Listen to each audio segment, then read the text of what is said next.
Hello everyone, my name is Jake Kessel. I'll be presenting my research conducted with the Illinois Natural History Survey's PACE Lab on how restoration age affects eastern Massasauga rattlesnake detections at Carlyle Lake, Illinois using AHDriFT camera traps. The photo you see behind me is one of an eastern Massasauga that was recorded using our AHDriFT camera trap setup. It's always exciting to find these eastern Massasauga rattlesnake detections in the pictures. It's very validating to see that one thing that you're looking for is right there, and then you realize that the system is working. Globally, biodiversity is declining faster than ever. Extinction rates are now estimated to be 100 to 1,000 times higher than naturally once occurring. Here in Illinois, that pattern is especially evident. Over 99% of our tallgrass prairie and nearly 90% of our wetlands have been lost to agriculture and urban development. The map on the left illustrates how Illinois has changed from 1850 to today, showing the dramatic loss of native prairie and forest and how it was converted to agriculture and developed into expanding urban areas. This transformation has erased nearly all of the habitat that once supported eastern Massasauga rattlesnakes. The map on the right shows all of the historic eastern Massasauga rattlesnake populations represented by the black dots that were once documented across the state. Historically, these species occupied wet prairie and sedge meadow habitats throughout northern and central Illinois, which you can see from the prior map was completely almost wiped out. Today, the only remaining population persists in Carlyle Lake, where long-term wetland and prairie restoration efforts are underway to protect what's left. This study tests the use of AHDriFT, a 24-hour passive monitoring system that combines drift fences and cameras to evaluate how restoration age affects eastern Massasauga detections.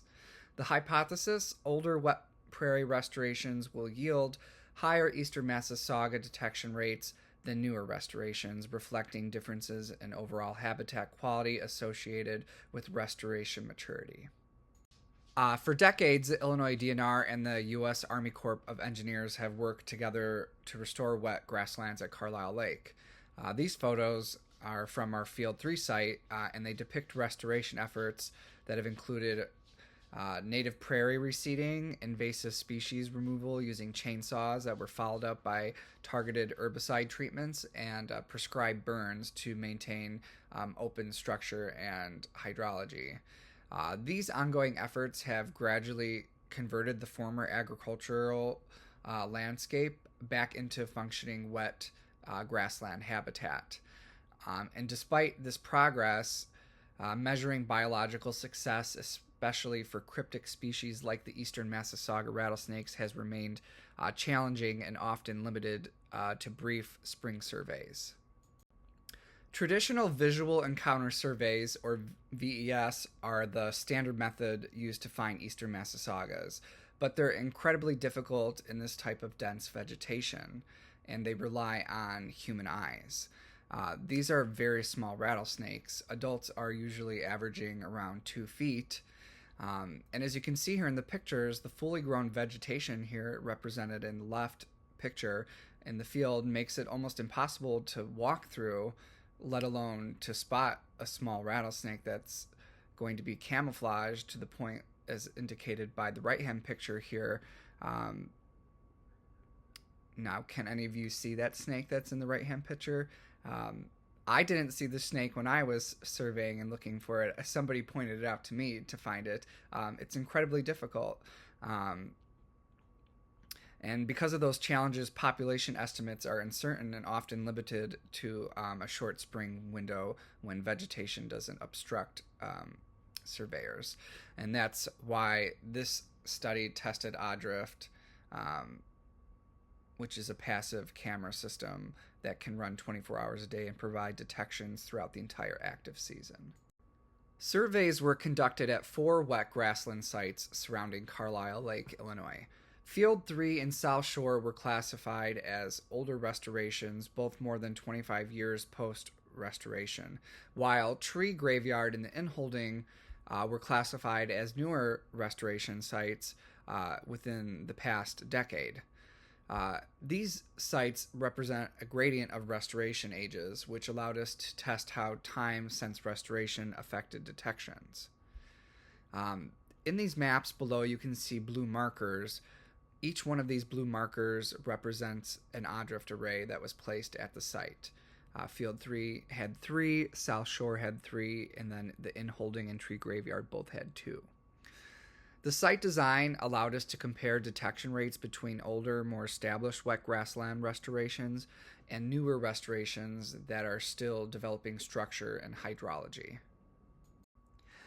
To reiterate, AHDriFT, or the Adapted Hunt Drift Fence technique, is a passive 24-hour monitoring system that uses drift fences and cameras to detect reptiles and small vertebrates. Each linear array included one fence, and that section then guided the animals towards the ends of the fence into the camera trap buckets.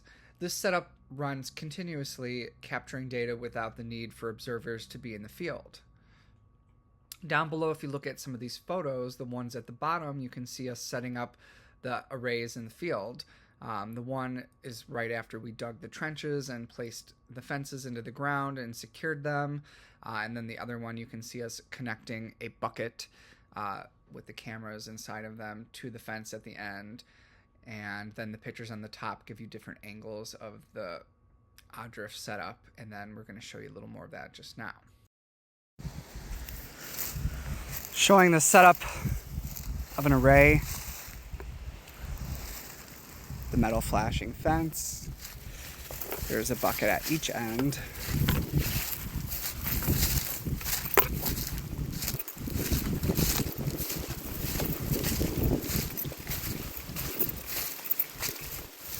Bucket has the funnel made with the 2 pieces of wood on each side with the entrance cut into it at the bottom.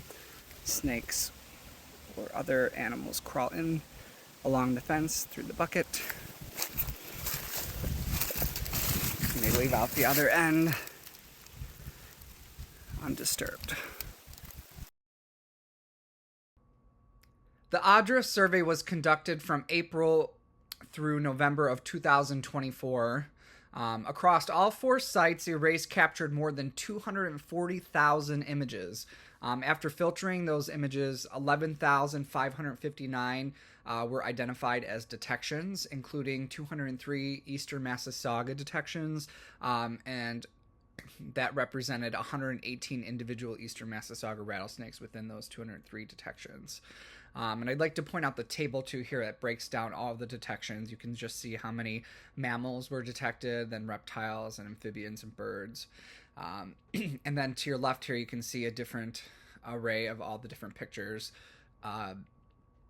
from the skinks to the birds, the bunnies, the amphibians, the minks that like to take naps in the buckets, and then the turtles that barely could squeeze through the holes, but somehow managed to make it through the buckets just fine.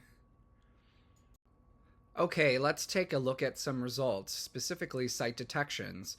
The bar graph that we're going to be taking a look at shows the number of eastern Massasauga detections at each of the 4 sites in the survey.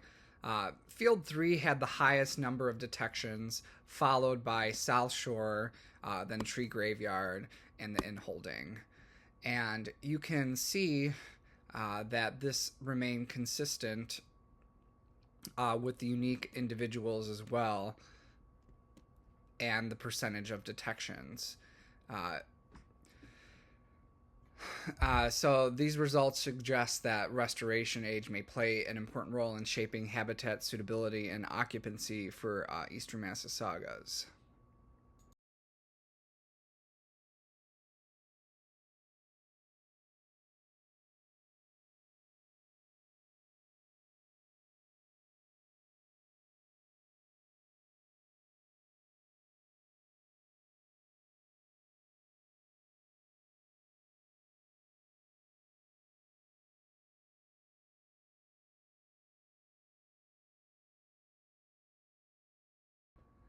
Okay, so let's take a look at some results for seasonal patterns. The graph here is going to show the monthly detection patterns of eastern Massasaugas recorded by the AHDriFT arrays. Activity began in early April, starts off really slow with 3, and then increased kind of steadily through the summer. Again, it's kind of teetering along there, 11, 10, jumps up to 27 in July, in August at 74, and then it drops down a little bit in September to 40, and then kind of plateaus in October at 38, and then by November there were no detections. The seasonal trend closely mirrors results from AHDriFT studies conducted in Ohio, where detections also peak during late summer months. These patterns align with the species' known seasonal activity driven by such things as like temperature, prey availability, and reproductive behavior. All right, the figure in this slide here is summarizing the model's comparison across three analytical frameworks used in the study: spatial, weather, and the count models. Starting on the left, the spatial model shows that several predictors had similar support for explaining detection probability. The top was the null model with a random effect, indicating that the site level variation accounted for much of the detection probability. However, models including restoration status, restoration age, and field size all fell within one AIC unit, suggesting that these habitat-related variables also contributed in a meaningful way.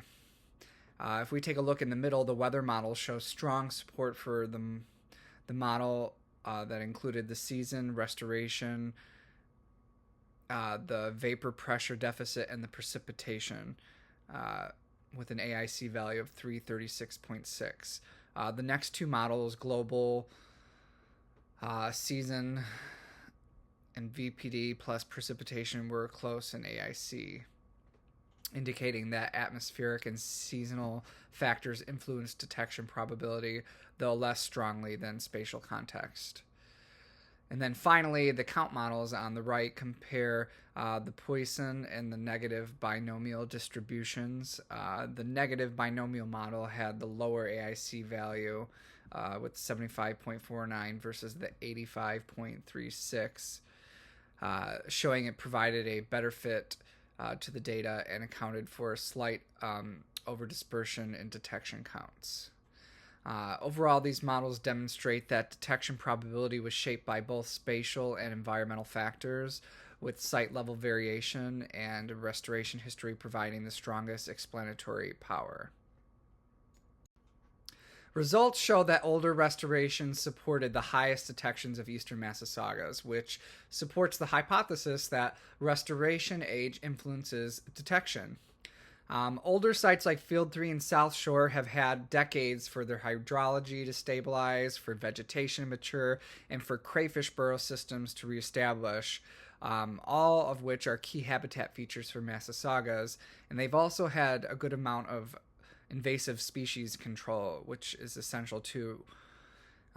These conditions provide both the structural complexity and subsurface refuge that these species rely on, especially during periods of temperature or like moisture stress.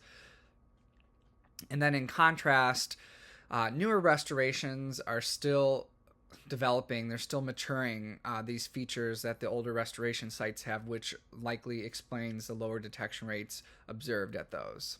And in the background here of this slide, you can see a picture of Field 3, which had the highest amount of detections, and you can kind of see what maybe a better quality restoration site would look like down by Carlyle Lake.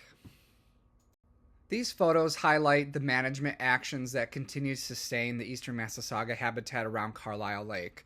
On the top, you can see a picture of the landscape over at South Shore after prescribed burn, and these prescribed burns remain one of the most important tools for maintaining open structure and controlling the woody encroachment of the invasives.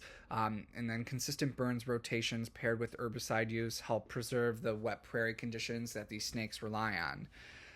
And then you can see in the picture right next to it on the top there is a picture of crayfish burrows, and this is at Field 3. They planted in the fall, and then in the springtime the crayfish had already colonized the newly seeded area, indicating that the hydrology and soil structure are recovering to a point that once again can support suitable habitat for the species. And then If you look at the photo right below the crayfish burrows on the right there at the bottom, it shows the tree graveyard site. This used to be a dense wooded area with lots of honeysuckle and trees that were not once there, and a road that actually this picture stares straight at, and all of those things were removed and turned into this new landscape. Lots of mechanical clearing, but it was successful, and it reconnected the South Shore site with Tree Graveyard, and we saw that in our data with the snakes moving back and forth, some individuals doing that. And continued coordination between the Illinois DNR and the U.S. Army Corps of Engineers and U.S. Fish and Wildlife Service is going to be essential to maintain these gains long term. That's been hard to do, but definitely needs to be focused on for the future. Like any field study, this project had a few limitations that are important to acknowledge. First, the survey was conducted over a single field season. While we captured clear spatial and seasonal trends, multi-year data would help to determine whether these patterns remain consistent across different climactical conditions and years. And then second, not every individual eastern Massasauga could be confidently identified from the camera images.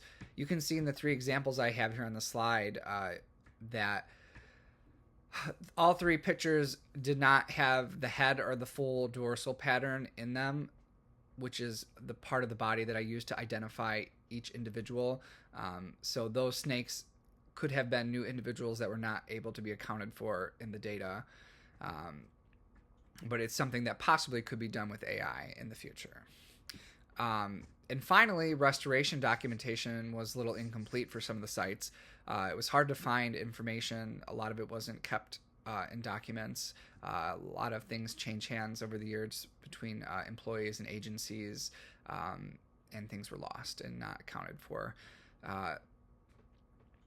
And then even with these limitations, though, the results provide a strong baseline for future monitoring and continued refinement of restoration practices at Carlyle Lake. Looking forward, the next step is to expand AHDriFT monitoring across multiple years to capture variation across different seasons and climactical conditions. Integrating AHDriFT into the U.S. Fish and Wildlife Service Species Recovery Plan framework would establish a standardized long-term approach for tracking eastern Massasauga populations and assessing restoration success across the species range. But beyond the species, the same monitoring framework can be applied to other cryptic reptiles, small vertebrates, mammals, providing a scalable tool for evaluating wetland and prairie restoration outcomes across the Midwest and the United States. Together, these future directions strengthen the link between habitat management, restoration monitoring, and regional conservation planning. All right, to wrap this up, this study shows that AHDriFT is a reliable and scalable tool for monitoring cryptic reptile species like the eastern Massasauga. Across our sites, older restorations consistently produced higher detection rates, confirming time-sense restoration plays a critical role in reestablishing hydrology, vegetation, and burrow systems that this species depend on. And finally, these results highlight that long-term consistent management, including prescribed burns, herbicide use, and woody vegetation control, is essential to sustain suitable habitat and promote recovery. And together, these findings demonstrate how restoration age and ongoing management directly influence conservation success for one of Illinois' rarest snakes. And these 2 pictures here are the last day that I spent in the field in November when I collected my memory cards and spent no time having to pick ticks off that day because it was too late in the season, which I was very happy for. I would like to close by thanking everyone who made this project possible. First, my advisor, Dr. Dreslick, for all of his guidance and support through every step of the study. I'm also grateful to the entire PACE Lab team for their collaboration in the field and during data processing. Special thanks goes out to the Illinois Department of Natural Resources and the U.S. Army Corps of Engineers for their cooperation, long-term commitment to habitat restoration at Carlyle Lake. And finally, a huge thank you to my friends and family for their encouragement, patience, and for keeping me motivated and on track during this whole progress. I couldn't have done it without all of you. Thank you very much.